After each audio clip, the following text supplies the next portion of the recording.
পিঠাগুড়ি চাউল কেইটামান ভিজাই থৈ মিক্সি জাৰতে খুন্দি ল'লোঁ। লৈ অকণমান ভাজি লৈছোঁ কেৰাহীত।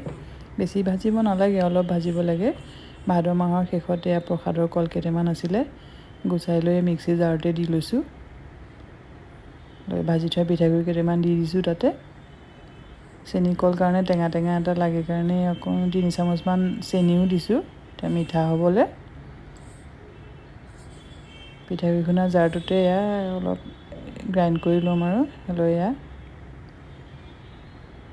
দেখিছে নহয়।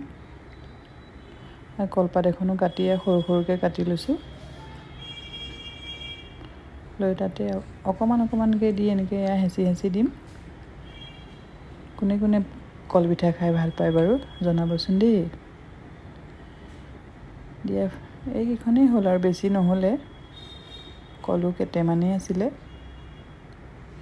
তাৰপিছত ফ্ৰাই পেন এখনতে দুখন দুখনকৈ সেকি লৈছোঁ।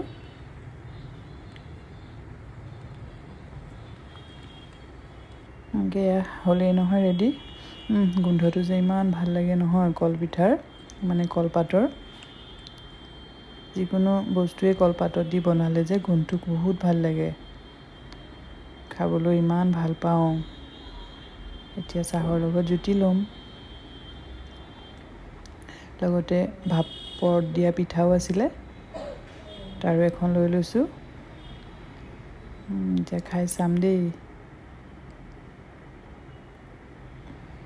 মজা। এলাহ নকৰিলে বনাই খাই চাব দেই। আজিলৈ আহিছোঁ, বাই।